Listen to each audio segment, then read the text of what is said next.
If your knowledge of Scottish cuisine is limited to haggis and whatever you've learned from groundskeeper Willie on The Simpsons, today you're in for a treat.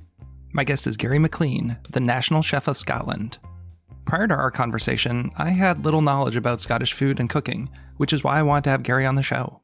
I'm guessing that many of you also don't know too much about Scottish cuisine, so today is the day all that changes. This is Chris Spear, and you're listening to Chefs Without Restaurants, the show where I speak with culinary entrepreneurs and people working in the food and beverage industry outside of a traditional restaurant setting. I have 31 years working in kitchens, but not restaurants, and currently operate a personal chef business throwing dinner parties in the Washington, D.C. area. Do you remember that SNL skit in the 90s with Mike Myers? He ran a shop called All Things Scottish, and whenever a customer walked in the door, bagpipes played, and he yelled, "Welcome to All Things Scottish. If it's not Scottish, it's crap." I'll save you my attempt at a Scottish accent there. Well, besides that and some haggis jokes, I hadn't had much exposure to Scottish cuisine or culture, except maybe when it comes to whiskey. I have spent some time in the UK, but only in Wales and England, and we do talk about some of the similarities and differences there.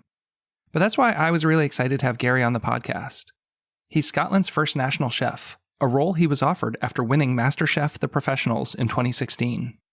Gary also recently released a new cookbook for North American audiences called The Scottish Kitchen. It's somewhat of an adaptation of a book he released last year. He adjusted some of the recipes to take into account ingredients that were available to us here in North America. For instance, you can't buy sheep lungs legally in the US for haggis. And while you might assume to just add more liver, which is something I would have assumed, he actually suggests adding ground pork or chicken to keep it from tasting too livery.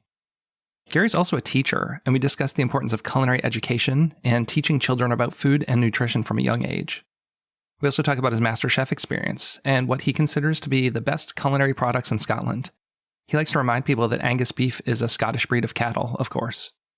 So if you're new to Scottish cuisine and like learning new things like I do, I think you're going to enjoy this episode. And a little teaser for next week, I'll be releasing my episode with Tiffany Thiessen. You might know her from her time on Saved by the Bell and Beverly Hills 90210. But she's also a 2-time cookbook author, so that will be out next week. In the meantime, if you want to stay connected, go to chefswithoutrestaurants.org. From there, you'll find links to our Instagram and private Facebook group for culinary entrepreneurs, as well as the link to sign up for our Chefs Without Restaurants newsletter and more. As always, if you're enjoying the show, please share it.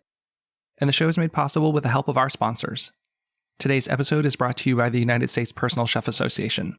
So this week's episode will be coming right up after a word from the USPCA. Are you a personal chef looking for support and growth opportunities? Look no further than the United States Personal Chef Association.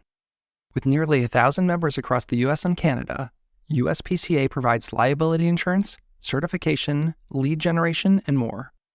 Consumers can trust that their meal experience is insured and supported by USPCA. And now, for a limited time, save $75 on new membership and get your premier listing on Hire a Chef by using the code TAXBREAK2023 at uspca.com. That's capital T, capital B. Plus, if you have products or services to sell chefs and their clients, showcase your business on Hire a Chef and USPCA websites with our great introductory packages.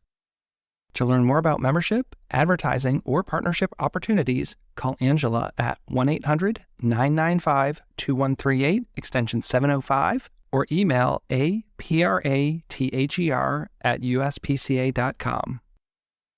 Hey, Gary, welcome to the show. Thanks so much for coming on. Hi, Chris. Thanks for having us. It's nice to be here.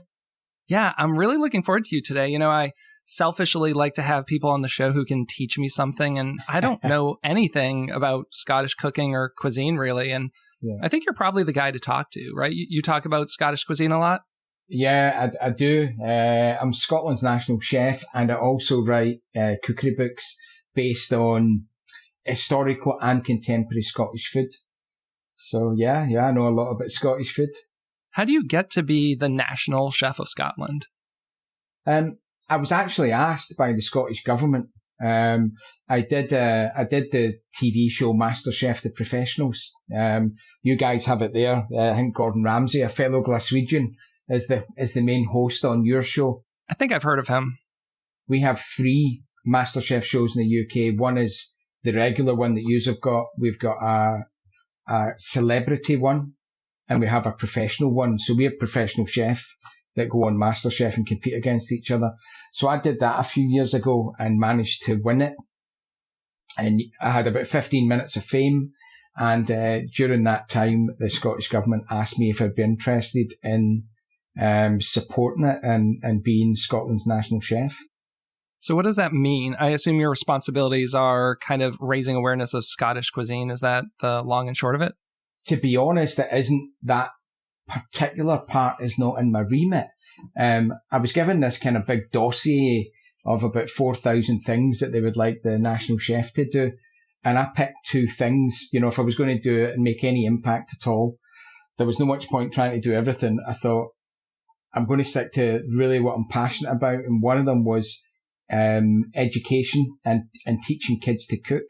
So anything that would get young people into a kitchen and learning fundamental food life skills, I was happy to support. And I also support food charities who are feeding people who wouldn't normally have food. And that's my main objective in Scotland.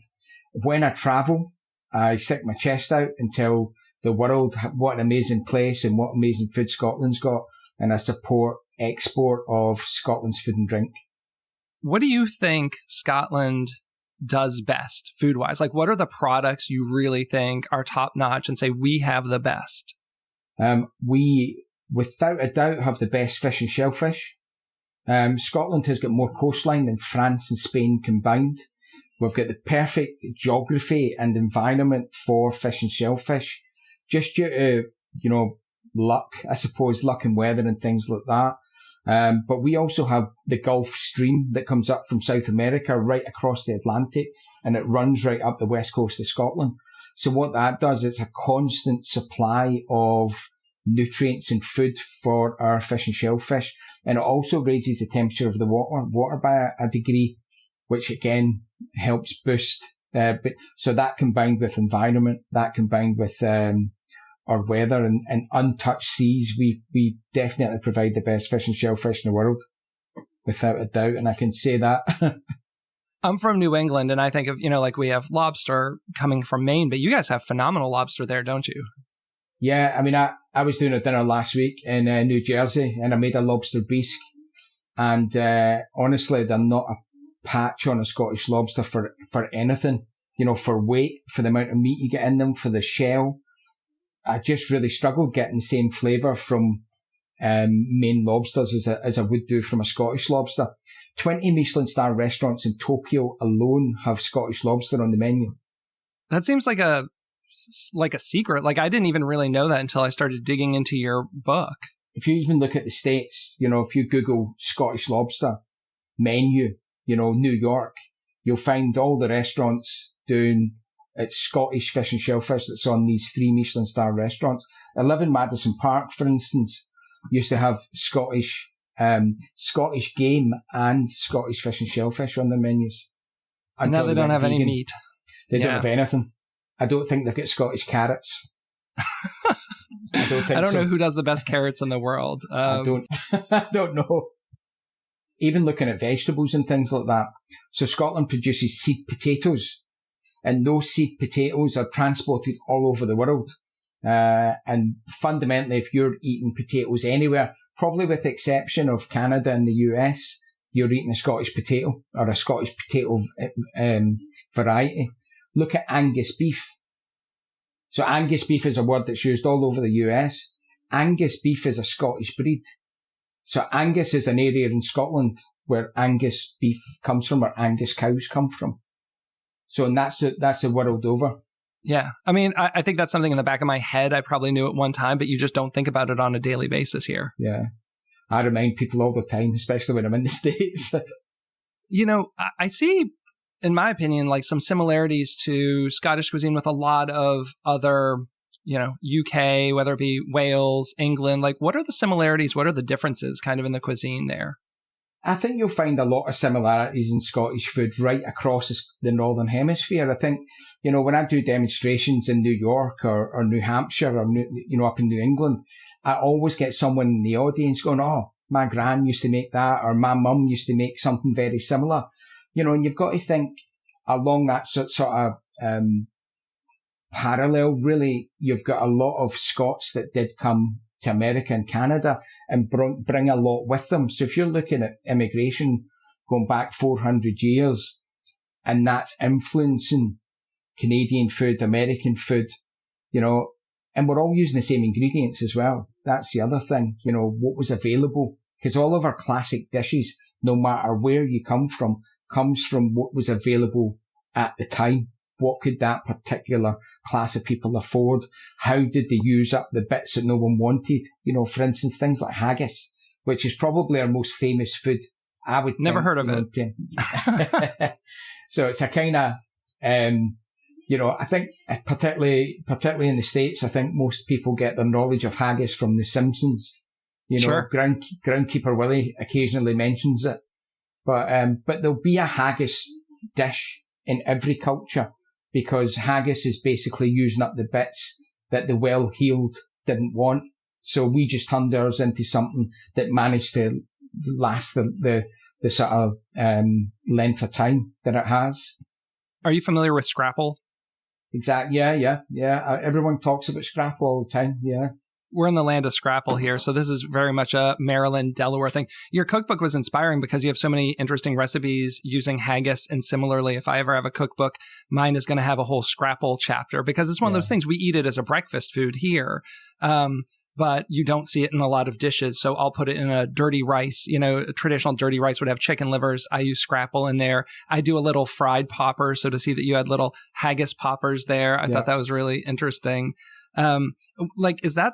I know over there you can buy it pre-made. Is the quality good? I always had in my mind that it was something that everyone would just make when they wanted. I didn't even think about the fact you could go to the grocery store and have one.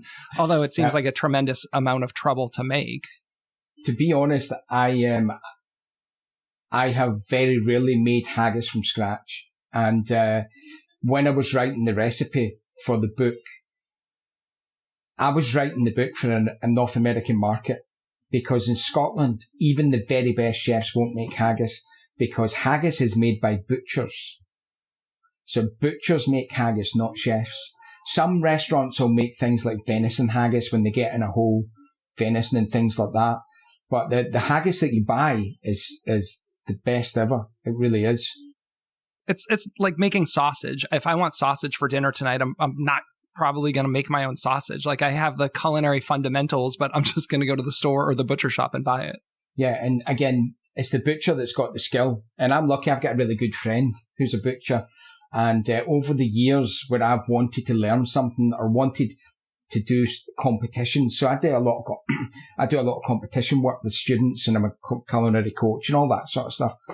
And when I want my students to stand out, if they go in and make a blood pudding, I don't want them taking the blood pudding in. I want them to make it. And I want my students to show the judges something they've never seen before. So I would then challenge my friends like butchers and things like that for their insight on how I can achieve that.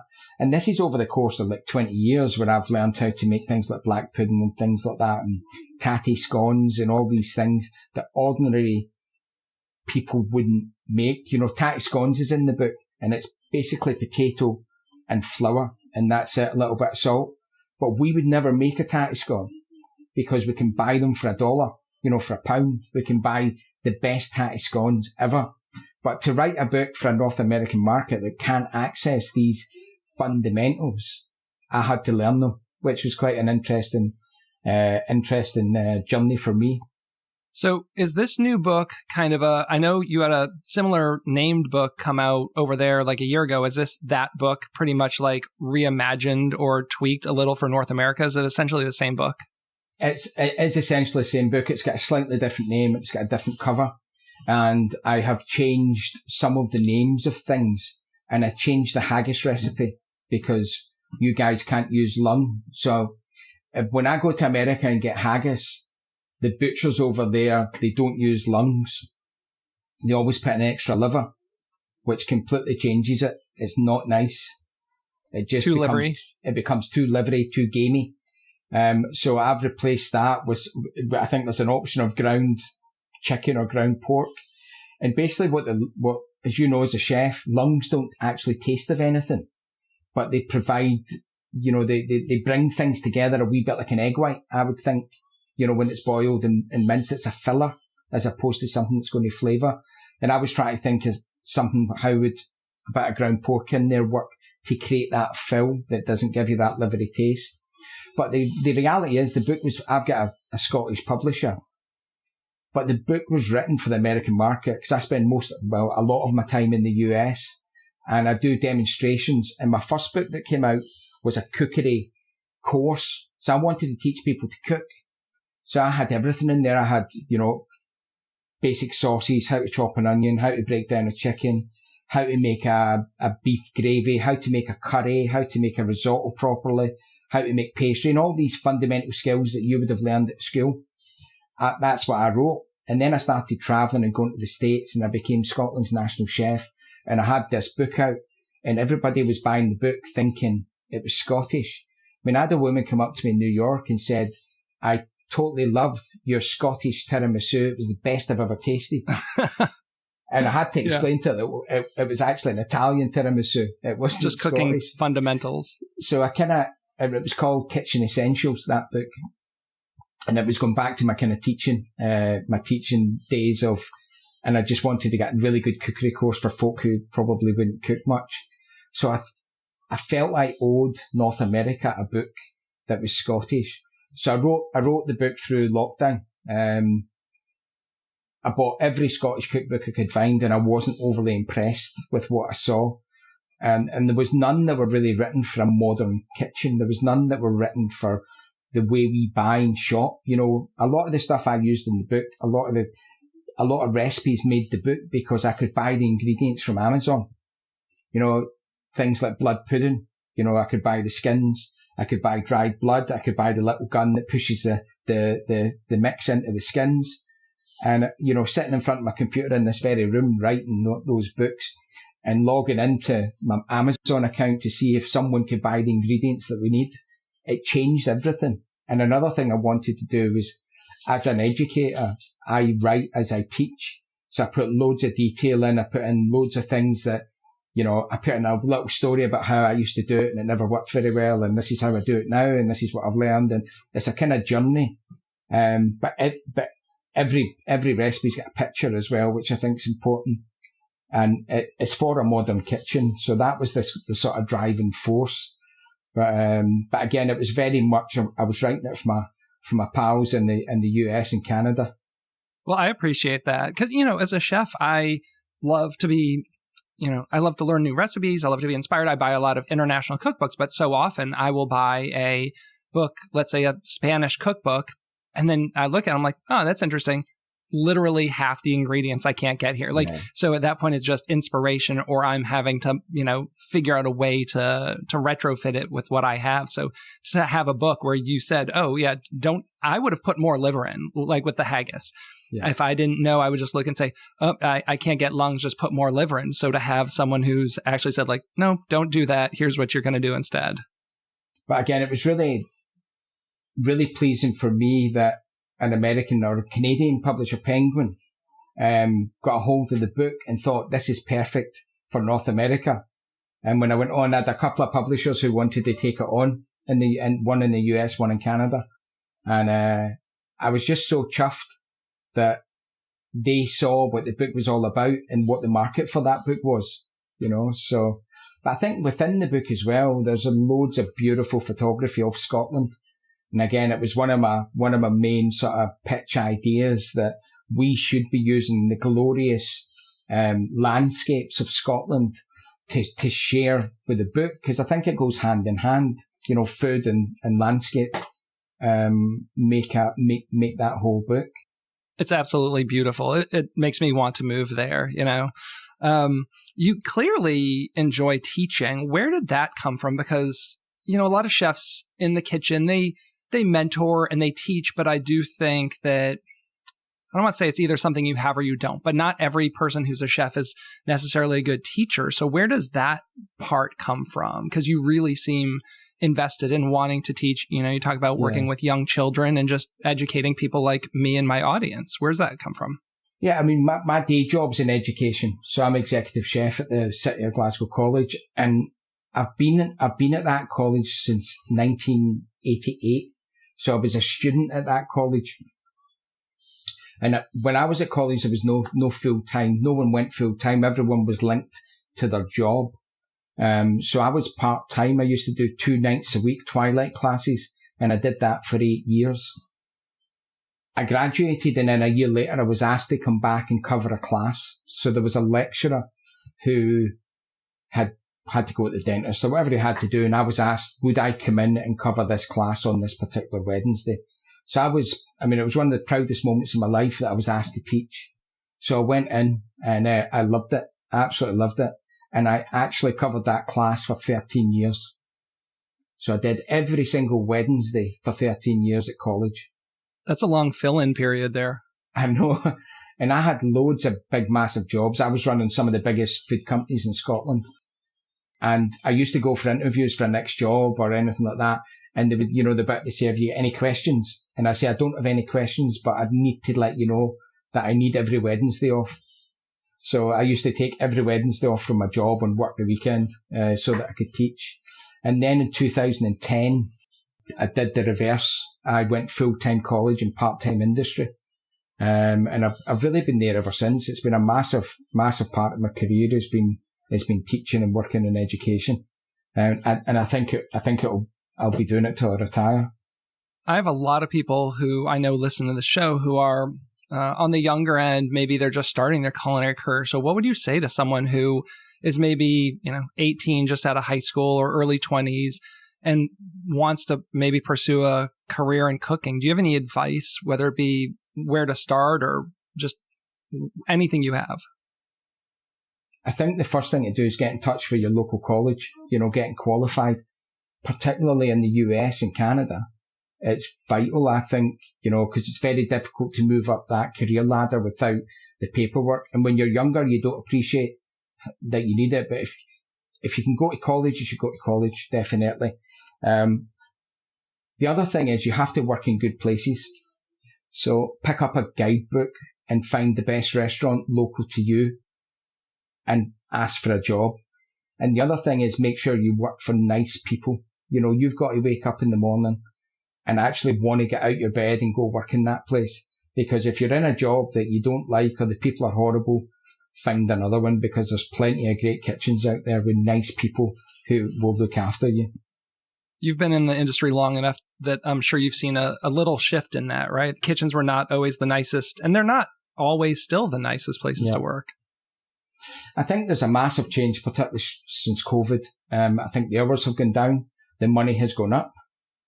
And I think conditions and how people look after people makes a big difference. And the reason being, I think the next generation coming through are brighter than I ever was. They've got much more knowledge and they've got all the information at their fingertips. They've got a mobile phone. So if they're having a bad day, they can go for their break, jump on the phone and get another job. Whereas when I was younger, there was no jobs. So if you'd managed to work in a great kitchen, you just had to grin and bear it, and stick in until you got it right. So it's completely different. It's a completely different world. And I think it's certainly a change for the better. And I think it's something I think all chefs have to work towards to make sure that next generation know that this is actually an amazing career. It's not all just bad hours and horrible people to work for. There's some great opportunities out there, and I know a lot of chefs that have got amazing stories to tell of where they've worked and where they've been and where they've travelled and things like that. It's a fantastic career, and I'm just glad I found food at a young age. And you still, do you teach younger kids through your volunteer time how to cook or do some cooking? Through my national chef role, yeah. I go into everything from kindergarten to elementary to high schools and other colleges, and I do in prisons and, wherever there's food, there's me, so I'm out a lot doing that kind of outreach. And I'm probably in about 4 schools a month at the minute. And it could be a kindergarten where they've converted a room into a bakery for little 3, 4 and 5-year-old kids. So it's really interesting how people are engaging with food. We've got some primary schools in Scotland that are converting classes into kitchen. So because the need for young people to learn to cook is absolutely vital. And I'm not teaching them to be chefs. I'm teaching them to live well. It's teaching them a life skill that actually means life. And in Scotland, we've got some of the worst health statistics possible, from strokes to diabetes to obesity. Scotland has it all. Why is that? Do you have any insight? I like to think it's a lack of food education at a young age. I think there's a lot of different factors. There's, inner cities and poverty. So people that are struggling will go to convenience foods a lot quicker than they would go pick up some fresh food and cook. Again, it's not just exclusively to Scotland, but we seem to home in on it a lot more. The life expectancy of poor people from inner cities is, like 2/3 of what it would be just a mile, up the road. So there's a lot to do. And I think that if we teach young people to cook, and it's a slow burn, and this isn't just again in Scotland, I think it's the whole Western world. If we teach young people to cook and understand nutrition and understand cookery process, I think their health will be better in their later years, which means there's less of a burden on everything else. Because obviously in Scotland, we pay for the sick. Everyone pays, everyone puts in for the NHS. So it's not insurance, it's not self-provided. Anyone who's sick in Scotland gets looked after for free because of the NHS. And the cost of the NHS every year is just going up and up and up. And it's down to, diet and lifestyle. A lot of it is. My wife's a registered dietitian now. She used to be a chef. So she kind of has combined her backgrounds, and she does a lot of combination. Yeah. She went to culinary school with me. She actually did her internship in Wales for culinary school, which is how we got this love for being over there. She worked at the Celtic Manor in Cuisine. Oh, amazing. So did she go to Cardiff College? So she went to Johnson & Wales University in the US here in Providence. And then we have the opportunity to go anywhere in the world to cook. And she wanted to go overseas and just started looking at properties. So she went on and did 3 months living there and cooked, and then hadn't been back in 20 something years. So in October, we took, I have 11-year-old twins. So the whole family went over there and we made a trip across the UK, going all through Wales and England for a little over a week. I like that part of the world. It's a hell of a place to get to from Scotland. I did a charity dinner in Cardiff, just days before the COVID thing. And my flights got cancelled like hours before. So I ended up having to drive to Cardiff. It took about 9 hours and then do a full 15-hour shift doing the dinner. But that was my first time in Cardiff. So looking at your Masterchef experience, did you ever dream of going on TV or a culinary competition? Like, how did that come about? I've had a few guests on the show who've been on Masterchef, both in the US and in Canada. What was your experience? I absolutely loved it. And the reason I did it is because we use Masterchef Professionals as a teaching tool. So at the start of our show, they bring in 6 competitors one at a time, and they do a little background on them, and normally they're head chefs of Georgian Mansion, 3 Rosette restaurants and all that sort of stuff. So they really big up these chefs and they do the hero shots and all that sort of stuff. And they show them in their restaurant cooking their best plate of food ever. So they look amazing. Straight after their introduction, they wheel them into the kitchen, the studio, and they do what's called a skills test. And the skills test could be something as simple as crepe Suzette or fillet and fish or something basic task. And 9 times out of 10, the chefs really make a mess of it. So the following morning after the shows, the students will come in, the first years, second years will come in and go, chef, did you see so-and-so from wherever who couldn't bone a chicken out? And as a lecturer, for me, it was a great tool to say, guys, this is why you're devoting your time to learn these the foundations of cookery. You know, you use it, because the first years can fillet a fish, they can bone out a chicken, they can bone out a saddle of lamb, all those sort of good skills that a lot of chefs who don't go to school don't pick up. You know, that just bypasses them. Whatever they've worked, they just don't know how to do it. So it's a great tool for us. In conjunction with that, I was the college culinary coach, and I started the team, and we won everything. You know, I did it for about 6 years before I did Masterchef, and we won everything. I think we won about 20 UK titles and about 5 or 6 international titles in India and America and places like that. And so my students started sort of pushing me, saying, well, put your money where your mouth is. You can coach us how to win. Can you do it yourself? So I applied, and there's like a big 10-page application, 5 telephone interviews, and I made the sort of screen test part of it. And I went in and I had the most amazing interview ever. And I came out and I phoned my wife and I says, I think I'm in. I was terrified, shaking. I think I'm in, because you're applying, but you're kind of hoping you don't get in, if that makes sense, because it is quite scary. And it's a don't call us, we'll call you scenario. And they never phoned me and I never got in. So I was absolutely livid that I never got in. So I applied again the following year, and with a bit of reflection, I kind of thought I went too smart. I went too much as a college lecturer. So I went with a Star Wars t-shirt and a pair of denims and did the worst interview ever. And I came out and I phoned my wife and I says, look, I think I'm in. I says, that couldn't have went any worse. They're probably going to get us in as cannon fodder, so to speak, as I thought they did. And I never get in. And again, I thought that was enough for me. I just couldn't handle the rejection anymore. And one of my students, the third year, he said, are you applying again this year? And I said, no, I've had it. I'm not doing it again. I can't take the rejection. And he said, today's the last day of applications. So anyway, I sent the students off on a break. I went to my office and I sent the previous year's application. I changed the dates and got to the screen test again. And I went smart casual and grew a beard and got in. So keep trying. Third time's a charm. Isn't that the expression? Third time's a charm, yeah. But cooking, like, it's very different. And I've never been on TV, but like having the lights, the camera crew there filming, it's very different than being in your natural environment of a kitchen. Like people say to me all the time, you should go on Chopped or something like that.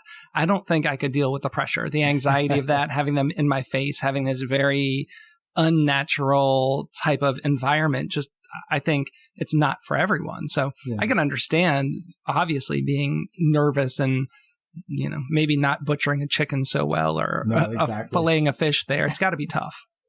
Yeah, no, it is. And the way they set it up as well, you know, it's the first time that the competitors see a camera. It's the first time they see the presenters and they see the studio and stuff like that. But I was kind of lucky because obviously I had a whole load of competition experience, so I understood. And obviously when you teach, you understand timings really well, and you understand presentation, and you understand keeping neat and tidy and all those other kind of core skills. And I also did a lot of TV prior. I'd done quite a lot of TV. There was a show in Glasgow, a live show, Cookery, kind of magazine show that I did, and I think I did it about 50 times. And live TV, when you've got 3 segments of 50 seconds each, takes a lot of planning, a lot of timing, as well as performance. So I think between lecturing and having that little bit of TV experience, I think it really helped. Because I wasn't frightened of cameras because they weren't live. You know, I knew that there's 5 million people behind that camera eventually, but they weren't there at the time. You know, and you're filming all day for an hour show. So you're hoping that they're going to get your best bits as well. But my first TV experience was actually in the States. I did some TV in Chicago. Oh, what was that? About 25 years ago. It was breakfast TV, WGN. So that was my first live cookery spot on TV was there. And I was recently back on their show 2 or 3 months ago. I was invited back on after 25 years of not being there, which was quite strange. Same presenters, which was pretty cool. Guess it must be a good job for them if they've been there that long. It must be, yeah. That's crazy. And I guess being on the show led to some great opportunities. It allowed you to put Scottish cooking front and center. I mean, on the show, were you cooking all Scottish type dishes, or was the format where you were doing other things and being a little more experimental? It's funny because when you're getting flung into that environment, I thought before you get in, and probably most people think when they're watching MasterChef that the person's cooking a dish they've done 1,000 times and they've had 2 weeks of practice. The show is day after day after day after day. And if you get through one show, you get the challenge for the next show. And I never, ever considered myself as being a Scottish chef. But when you're under immense pressure, you're pulling from your repertoire the best things that you know. You're pulling the things that will impress judges. And every single dish I did was Scottish. And it wasn't until I come away from it with, 30 dishes on the show, and every single one of them would make a Scottish cookbook. And it's you reverting back to your primal skills. So it was kind of weird. And I kind of said towards the end to my other competitors, if I don't get a job with the Scottish Tourist Board after this, I've messed up. And on the show's massive over. I mean, it's shown in 100 countries and everything else, but it's huge. And I got 7,000 emails in one day. So I woke up the following morning and everything was broken. My phone had, millions of messages, everything else. And I answered every email. I answered every WhatsApp message. I answered every LinkedIn, Twitter, everything. And it took me 3 months to find the email from the Scottish Tourist Board offering me a job. I missed it. But when was that? So was that after you won that you got all the messages? After I won, yeah. So again, I think you've got to think, a Scottish guy winning MasterChef was quite a big deal, but a Scottish educator, a Scottish teacher winning professional MasterChef was a major deal.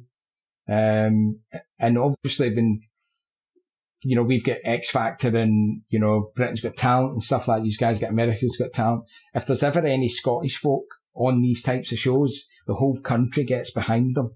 So rather than, if you're from Devon, everyone from Devon supports you, or if you're from, South of Wales, everyone from South of Wales supports you. But in Scotland, everybody unites and, they get behind you. So it was an incredible experience. Well, I'm sure to the layperson, it kind of gets a bad rap cuisine-wise. I think the generalization, both of yours and British cuisine, is like it's kind of bland. There's not a lot going on. I don't think a lot of people have had experience with it. So to be able to kind of get up there and show people that you've got some of the best products in the world and some really delicious recipes, obviously everyone's going to want you to be the representative for the country's cuisine. But I think there's a big change in how people think of food, and that's from a chef's point of view and the general public's point of view. I think people in the last sort of 10 years are totally embracing their local ingredients and local produce, but also the local traditions and family recipes. And I see that all over the place wherever I travel, whether it's, in Asia or Europe or North America. People are really embracing their own food. I opened a Scottish restaurant in Glasgow. Again, it must have been about 20 odd years ago, called The Boffy. And I was opening lots of restaurants at the time. And I had Indian, Italian, French, pizza, pasta, burger places, American places, all sorts of stuff. And I remember I was opening my 7th restaurant in the same street. They're almost next door to each other. And I literally ran out of ideas. I ran out of what to do. And I'm thinking, what am I going to do with this site? It was my job to come up with the concepts. And I thought, right, why don't we do Scottish in Scotland, in Glasgow? And I remember going to the owner. We had a round table that we would discuss and dissect ideas. And I went to this idea of opening a Scottish restaurant in Scotland was so unusual. I wanted to speak to the actual owner first before I pitched this crazy idea to the rest of the team. And he loved the idea.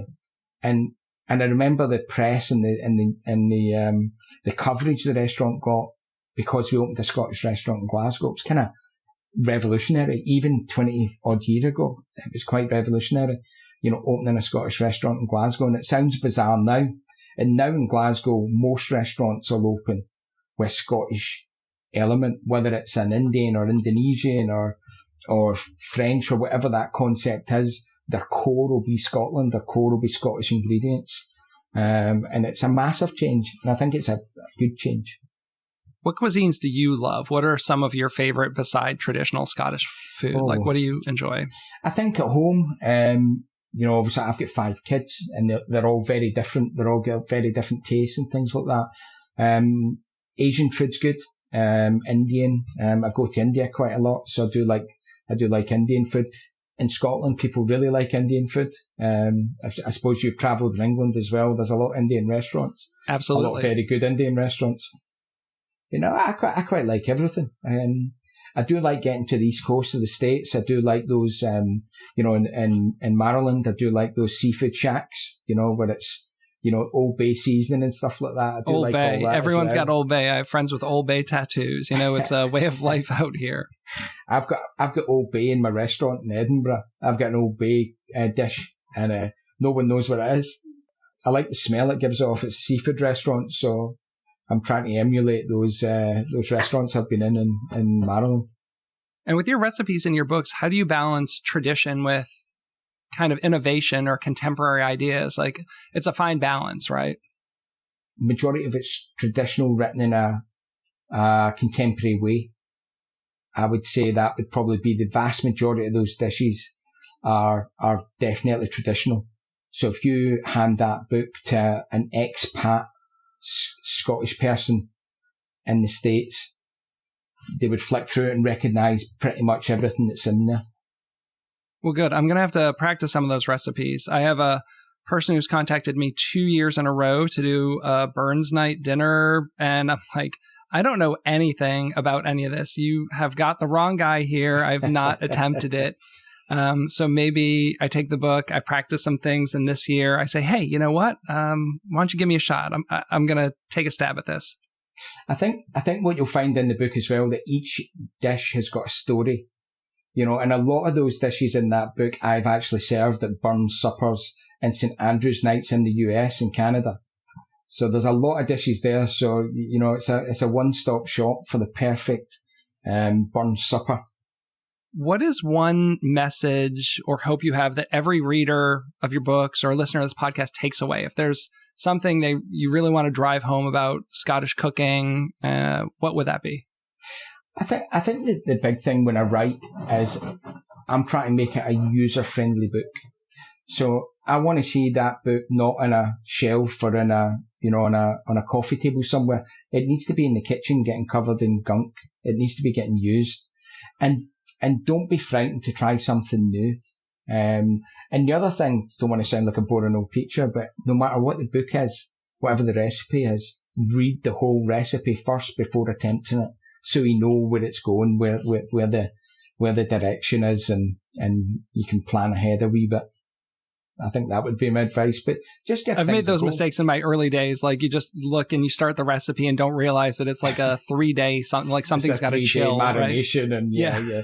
But again, exactly. there's very few recipes in that book that you can't just pick up and go on with. And there's a massive amount of recipes in that book that are 4 ingredients.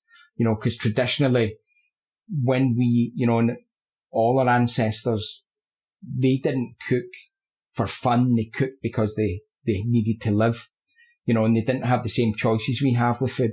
So they were cooking what was available. And a lot of traditional recipes are very, very few ingredients because it's about survival. It's not about showing off to your pals for a dinner party or changing it up at the weekend. They were cooking to survive. And that's what I love about traditional food from all over the world. I think there's been a resurgence in that. I love that so many more people are interested in cooking and food these days.